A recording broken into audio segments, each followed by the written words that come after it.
নির্বাচন ডিসেম্বরের পরে যাওয়ার মতো একটিও কারণ উল্লেখ করার মতো নেই।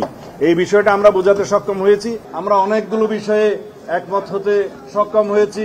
মনে করি ডিসেম্বরের ভিতরে নির্বাচন অনুষ্ঠান করা জাতীয় সংসদের খুবই সম্ভব।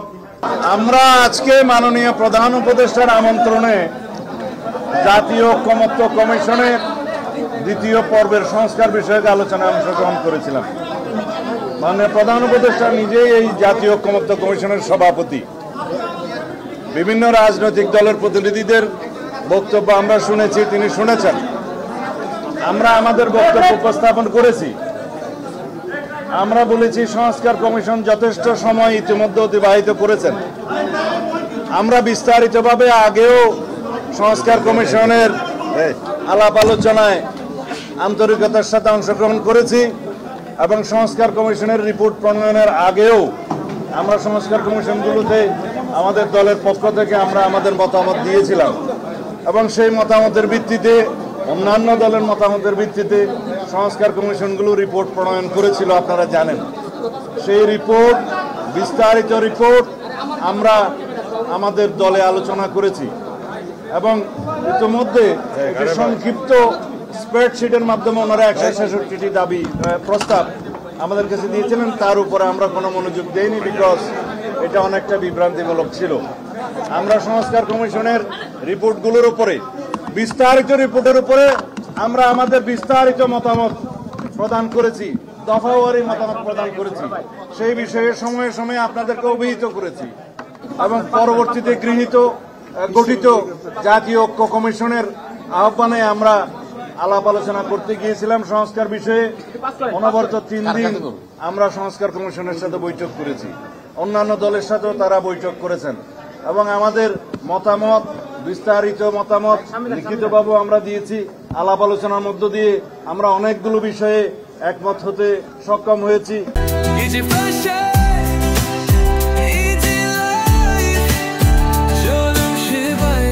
কিছু কিছু বিষয়ে লিখিত রিপোর্টে আমরা দ্বিমত থাকলেও আলাপ আলোচনার মধ্য দিয়ে কোথাও কোথাও নীতিগতভাবে একমত, কোথাও কোথাও আংশিকভাবে একমত এবং কোথাও কোথাও পূর্ণাঙ্গ একমত হতে পেরেছি। আমাদের আলাপ আলোচনার মধ্য দিয়ে বিভিন্ন বিষয়ে অত্যন্ত গুরুত্বপূর্ণ ইস্যুগুলোতে আমরা প্রায় কাছাকাছি আসতে সক্ষম হয়েছি। এখনো দ্বিতীয় পর্যায়ের আলাপ আলোচনায় ওনারা যেভাবে আমাদের সাথে আলাপ করেছেন তাতে মনে হয়েছে কিছু কিছু জাতীয় গুরুত্বপূর্ণ বিষয়ে, বিশেষ করে সংবিধান সংক্রান্ত কিছু কিছু ইস্যুতে তারা একমত হওয়ার জন্য সমস্ত দলগুলোর সাথে আলোচনা করবেন। হয়তোবা আমরা জাতীয়ভাবে সব বিষয়ে একমত পোষণ করতে পারবো না, এটাই হচ্ছে বিউটি অব দ্য ডেমোক্রেসি।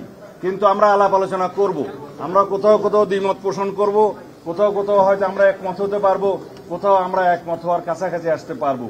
এইভাবেই একটা জাতীয় ঐক্যমত্য সৃষ্টি হবে। সকল বিষয়ে যদি ঐক্যমত্য সৃষ্টি হয় সকল রাজনৈতিক দলের মধ্যে, স্টেক হোল্ডারদের মধ্যে, তাহলে হবে সেটা একটা অনন্য অপূর্ব জিনিস। সেটা আমি এতটা বেশি আশা করতে পারবো না, কারণ বিভিন্ন মতাদর্শে বিশ্বাসী বিভিন্ন রাজনৈতিক দলের বিভিন্ন রকমের বক্তব্য থাকবে, দৃষ্টিভঙ্গি থাকবে, দৃষ্টিকোণ থাকবে। আমরা সেইটাই গ্রহণ করব যেটা এই জাতির জন্য বৃহত্তর স্বার্থ সংরক্ষণ করবে। আমরা সেটাই গ্রহণ করব যেটা জাতীয় ভিত্তিতে গৃহীত হলে এই জাতির মধ্যে একটা ঐক্য সৃষ্টি হবে। আমরা তাই প্রস্তাব করব যে এই প্রস্তাবগুলো গৃহীত হলে একটি সুন্দর শক্তিশালী গণতান্ত্রিক রাষ্ট্র হবে। এখানে আমাদের মধ্যে চেক অ্যান্ড ব্যালেন্স প্রতিষ্ঠিত হবে, রাষ্ট্রের সকল অঙ্গের মধ্যে একটি ভারসাম্য অবস্থা সৃষ্টি হবে, তার মধ্য দিয়ে একটা হারমোনিয়াস কোঅপারেশন হবে in between all the organs of the state. এবং সেই একটা পরিস্থিতি সৃষ্টি করার জন্য আমরা দীর্ঘ সংগ্রাম করেছি, আমরা গণতান্ত্রিক আন্দোলন করেছি, ফ্যাসিবাদ বিরোধী রক্তক্ষয়ী এই গণ অভ্যুত্থানের মধ্য দিয়ে আমরা এই সংগ্রামে বিজয়ী হয়েছি।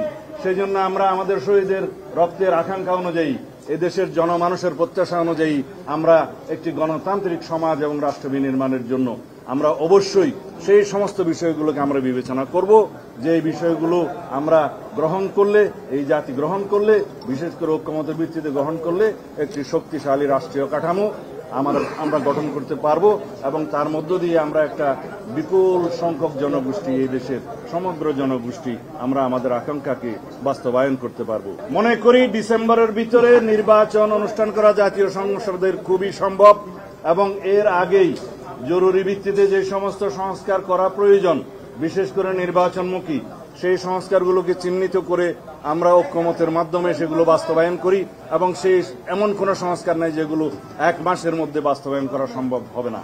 আমরা ইতিমধ্যে আজকে রিপোর্ট পেয়েছি আইন মন্ত্রণালয়ের অধীনে অনেকগুলো অর্ডিন্যান্স এবং অনেকগুলো সংশোধনী এসছে বিভিন্ন সেক্টরে, যেগুলো অলরেডি বাস্তবায়ন হয়েছে। আরো অনেকগুলো বাস্তবায়নের প্রক্রিয়ায় আছে, সেগুলো অর্ডিন্যান্সের মাধ্যমে করা সম্ভব, নির্বাহী আদেশের মাধ্যমে করা সম্ভব, এমনকি কিছু কিছু সংস্কার তো অফিস আদেশের মাধ্যমে করা সম্ভব। সেগুলোর জন্য বিশেষ করে সংবিধান সংশোধনী ব্যতি রেখে অন্যান্য সকল সংশোধনী যেগুলো একমত হবে সংস্কার প্রস্তাব, সেগুলো অর্ডিন্যান্সের মাধ্যমে, নির্বাহী আদেশের মাধ্যমে, অফিস আদেশের মাধ্যমে 1 মাসের ভিতরে বাস্তবায়ন করা সম্ভব, সেটা আমরা বুঝিয়ে দিয়েছি। সুতরাং নির্বাচন ডিসেম্বরের পরে যাওয়ার মতো একটিও কারণ উল্লেখ করার মতো নেই। এই বিষয়টা আমরা বোঝাতে সক্ষম হয়েছি এবং আমরা আবারও অ্যাপ্রোচ করেছি এবং আজকের বক্তব্যে অধিকাংশ রাজনৈতিক দলের মধ্যে আমরা যেটা দেখলাম যে প্রায় সবাই ডিসেম্বরের আগেই নির্বাচনের জন্য তাদের প্রস্তাব আছে।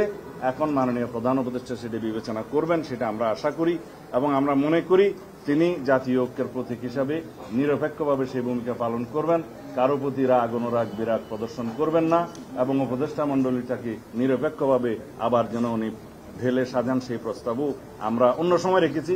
আজকে আমাদের বক্তব্য যেহেতু অন্য বিষয় ছিল, সেই বিষয়টা আমি এখানে আজকে তুলিনি। তবে আমরা মনে করি জাতি তার কাছে চূড়ান্ত নিরপেক্ষতা আমরা আশা করি। ধন্যবাদ।